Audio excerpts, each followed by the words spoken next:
3, 2, 1.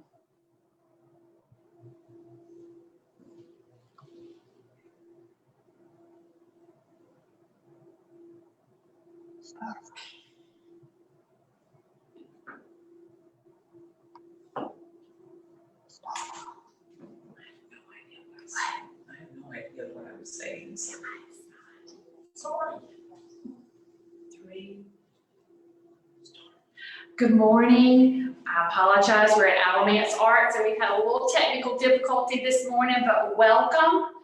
We are excited today. We have an artist that's visiting with us in our galleries, and we have a great exhibit going on. It's called The First Shoe Collection by M.G. Barr, or Marilyn, as we'll call her. And it will be in the house in the galleries for the sisters now until October 10th. And we're open Monday through Friday, 9 to 5. We welcome you, we welcome any visitors, but just please know that we are practicing our social distancing, we're using hand sanitizers, and we are wearing masks. But otherwise, we would love to have you. I have my mask on this morning. We're practicing social distancing, so I will not be wearing it, and Marilyn will not be wearing hers, but please know we are being safe. Marilyn is from Greensboro, and she's brought, there must be 60 plus shoes in the collection, as well as illustrations. And this is what she will be talking to you about. So let me welcome Marilyn and say thank you, and please come visit us. Marilyn?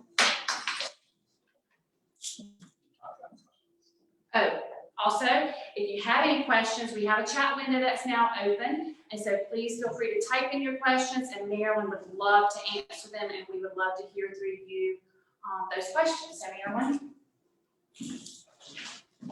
Thank you, Teresa. I want to thank Alamance Arts for presenting an exquisite display of my work. I'm very grateful and honored.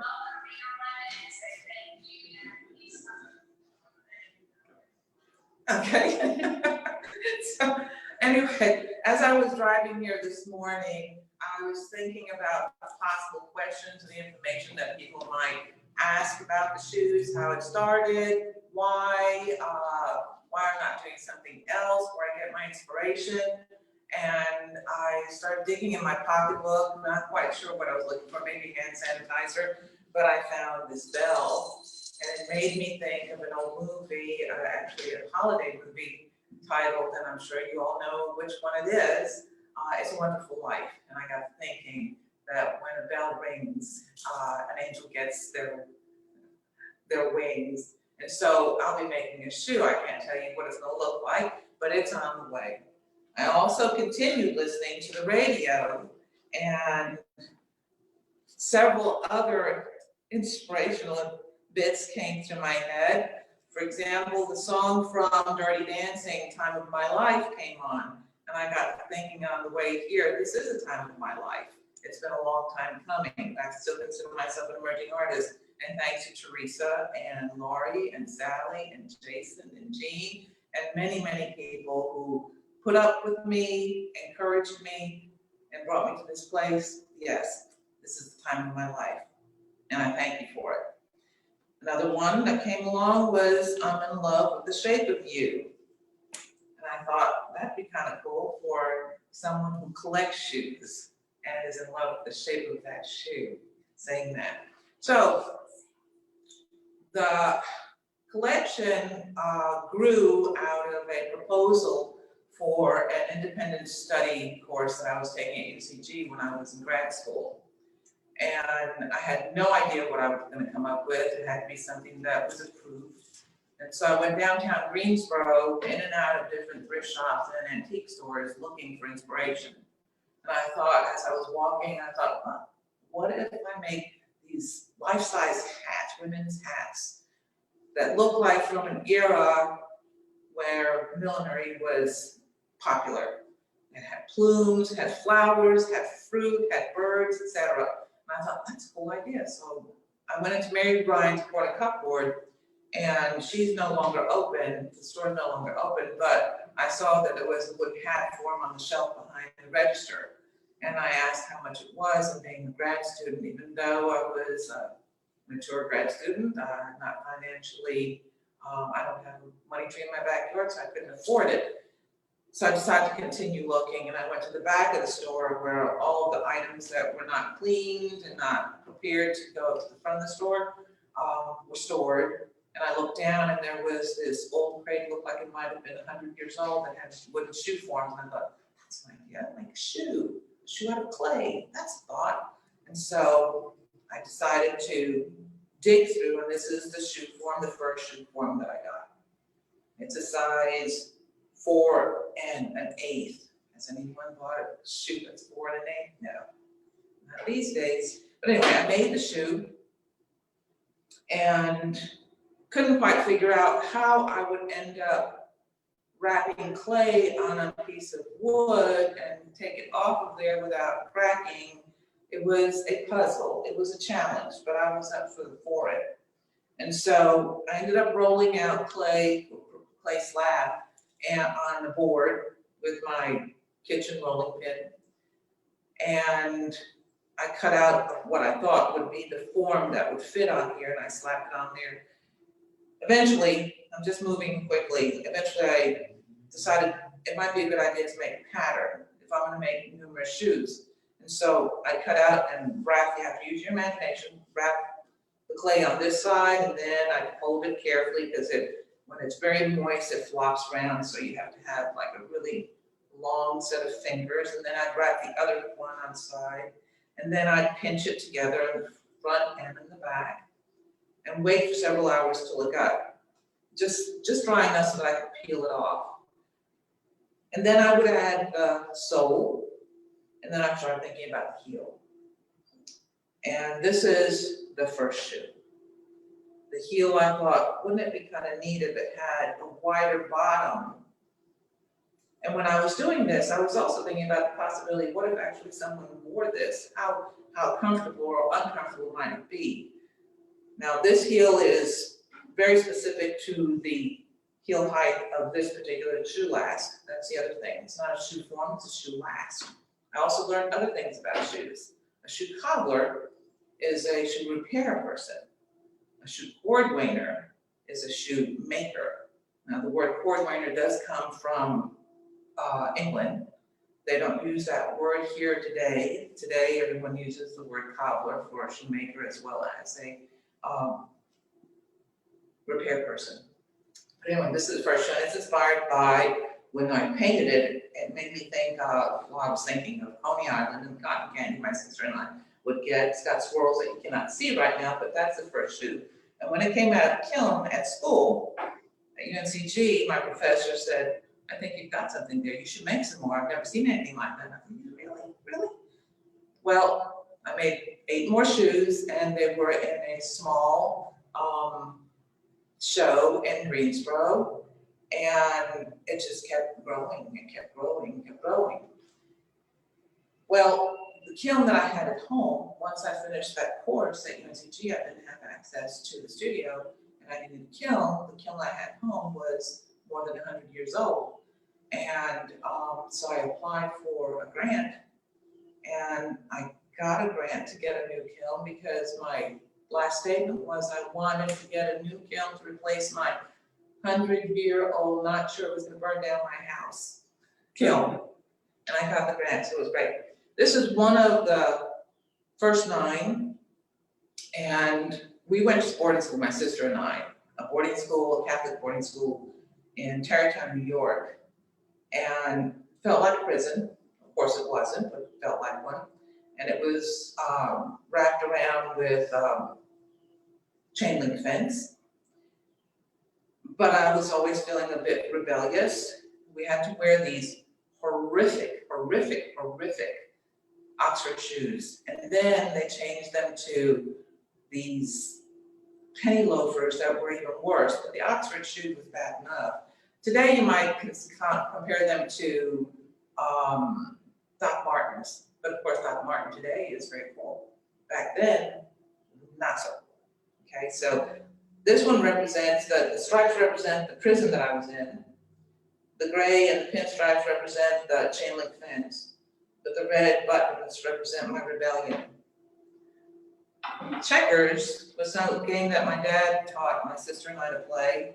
and we loved it, but the problem was you never let us win. We had to learn how to win. This one is called Flowers for Sister Frances.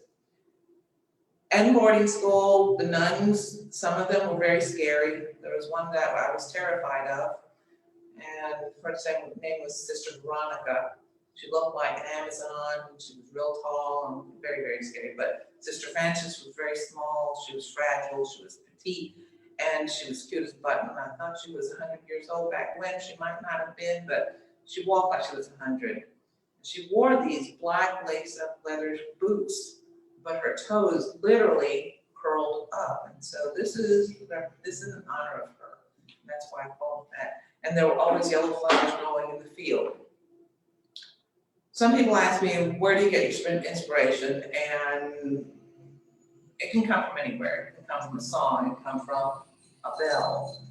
And while I was rolling out play one evening, I was listening to 60s music and 70s music and 80s, and the Commodores came on and they were singing Brick House. So I thought, now that would be kind of cool.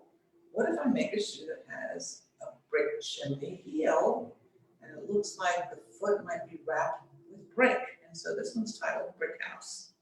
Okay. Now the flowers along it, I lived in a studio apartment, garden apartment in New York City on 73rd Street, maybe? It had been 71st or 74th, I'm not sure. But anyway, had brick walls, and there was always flowers growing through the brick, and so that's the story of that one. This one here was inspired by watching an old movie, a black and white movie,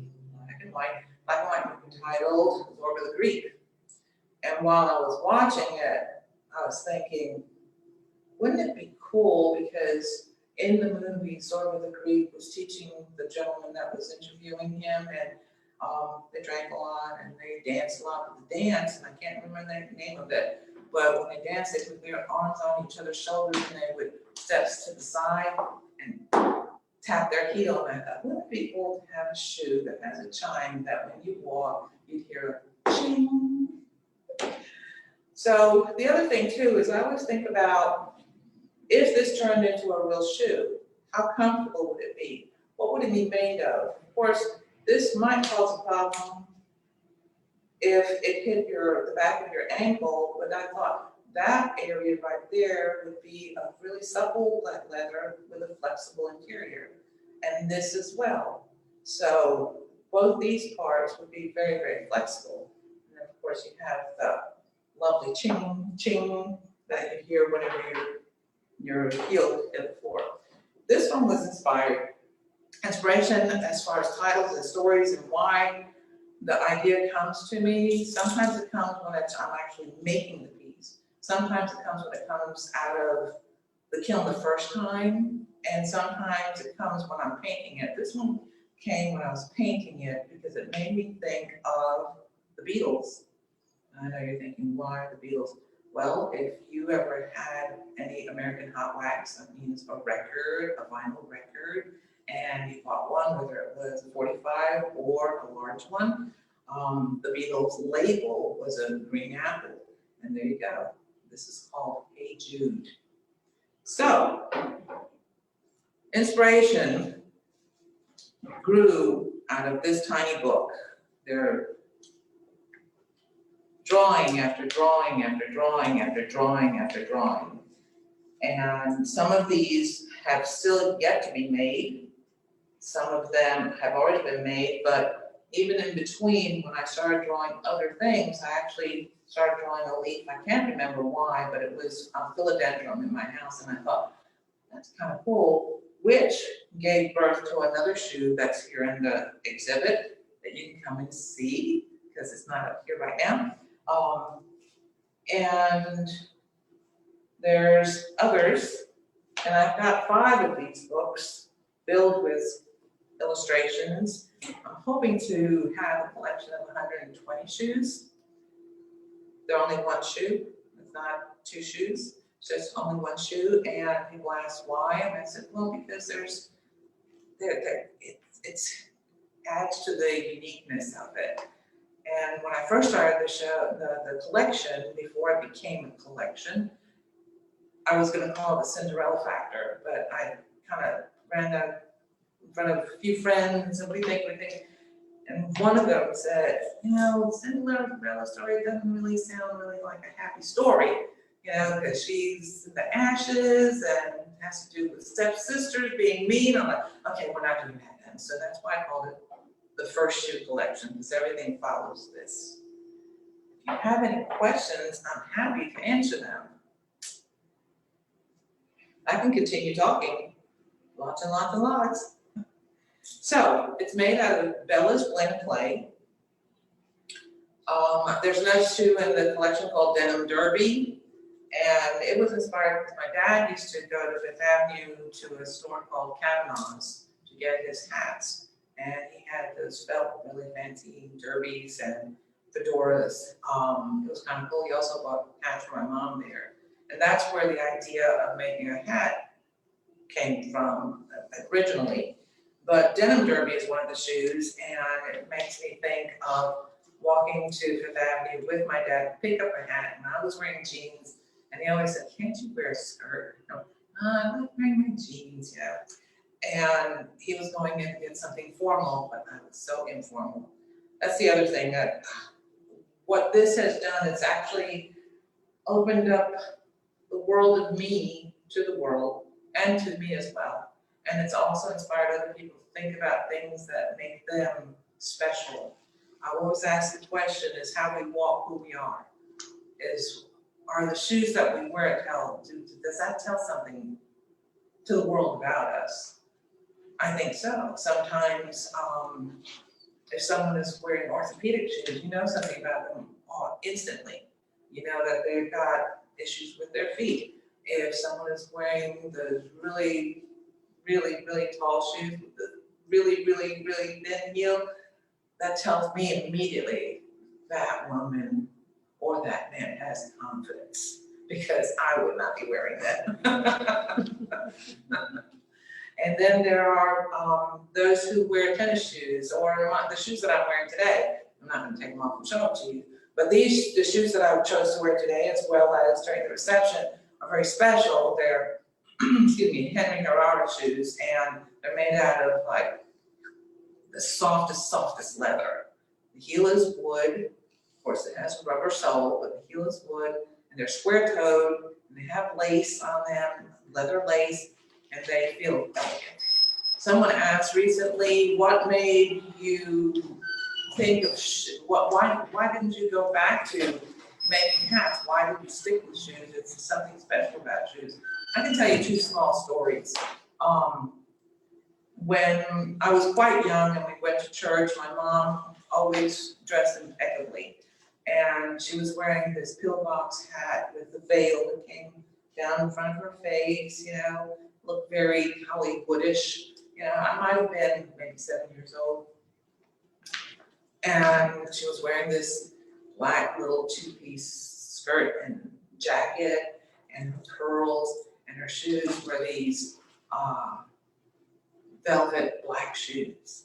So that's one story. I don't know if it actually inspired me, but the next story I can tell you is the first time Mom let me pick out a pair of shoes that ended up being my favorite pair of shoes, and they were patent leather loafers.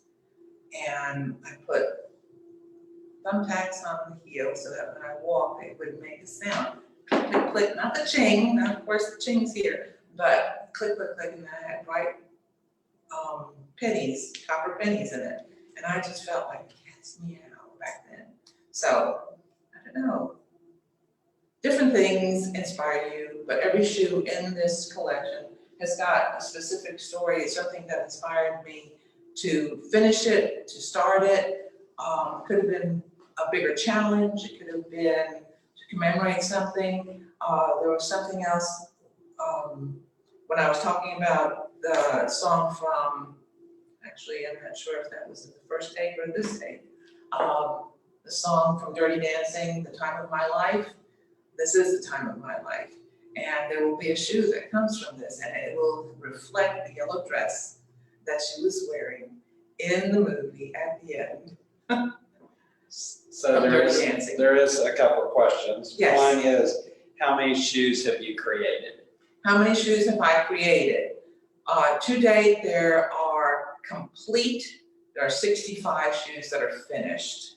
There are 7 shoes that are at different stages of development. Some that are still wet, and some that are in the drying stage, some that are waiting, that have already been bisque fired and need to be painted, and some that have been fired but are waiting for a gold application, because I'm actually gonna start adding gold.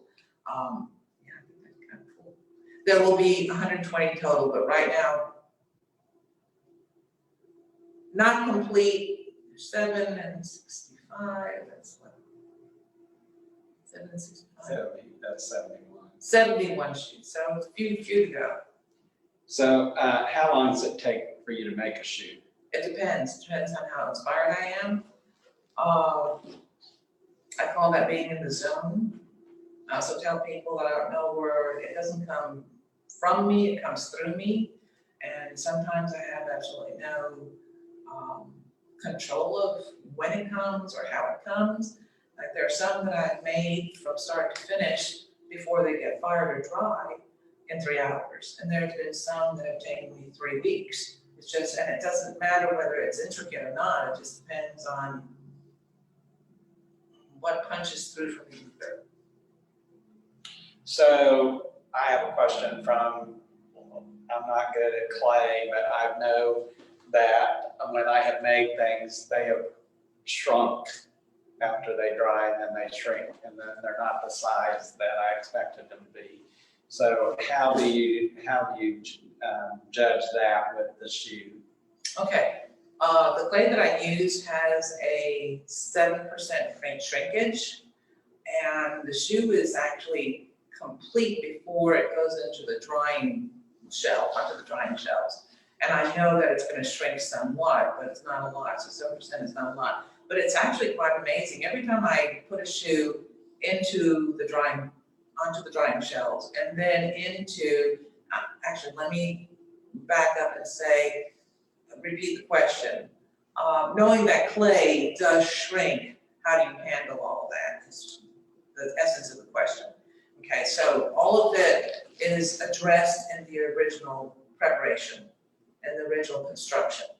And while I'm actually working on shoe, if one happens to take me 3 weeks to work on or to complete, and I don't just work on one at a time, I usually have 5 or 6 that I'm working on at the same time simultaneously, and I get tired of doing that, so I move on to this one, or that one's frustrating me, so I'm gonna, and that one, yeah, I'm not really sure where I'm going with that, so I'm just, but when they're wet, they're very pliable, and you don't have to worry about it, but as you're building it, you have to make sure that they stay at a certain moisture so that you can continue adding, so that might take longer, so, and actually, a very dear friend, artist of mine, had introduced me to a damp box that I didn't know existed, and told me how to make a damp box so I could, it's a Tupperware container with a plaster bottom that you pour water into, and the plaster absorbs the water, and you put the clay piece that you're working on in there and cover it with plastic, put the lid on, and it'll stay moist for a really long time.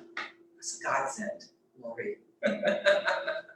And so, once it comes out, when I put it on the shelf to dry, I cover it with plastic and let it dry for a few days, and then I start removing the plastic a little time, but the drying time could take up to 10 days because I want it to dry very, very, very, very slowly so that there won't be any cracks. Because if the shoe in any area starts drying faster than another, then suddenly the clay starts splitting apart and you have all kinds of other issues.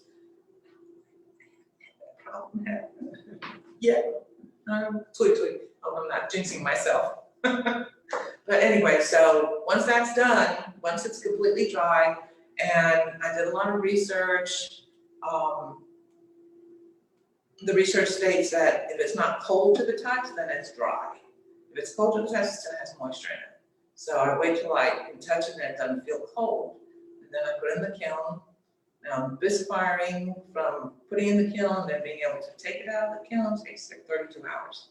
And then I park it, and when it comes out, it's a little bit smaller and it looks much more elegant. I mean, I love it when it's wet. I love what it looks like. I love it when it's just dry and greenware. When it comes out as bisqueware, it's like, oh yeah, and I'm so excited that it didn't explode in the kiln. And I'm so excited that it's not like extremely fragile, so I can just park it and not worry too much if it kind of falls over. And then when you paint it, glazes are a different color than when they come out of the kiln. So it has a lot to do with, can you visualize in your head? And when I paint it, I have this vision in my head, put it in the kiln, and I'm like, keep my fingers crossed. That's another 20 some hours before it comes out. And when it comes out, it looks gorgeous. Like, these colors are amazing. I love it. It's like a treasure hunt, quite honestly. So, and then there's another song that came on that I want to share with you because it gave me another idea. This happens all the time. It wakes me up in the middle of the night, and it was Royals.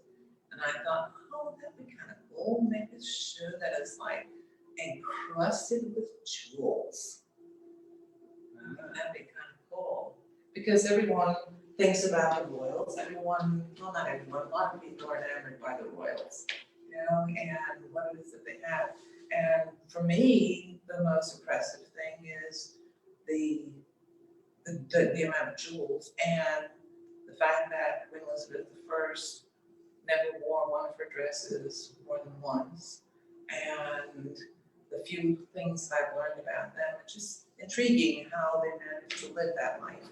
And some of that information is here in my shoes. Like there's another shoe that looks like a sandal. It's called Trust and Comfort. And that came from a book that I wrote for teachers for middle school students entitled Etruscans. And I did a lot of research and wrote a book about what their pottery was like and what their culture was like. And their pottery, they were well known for black pottery.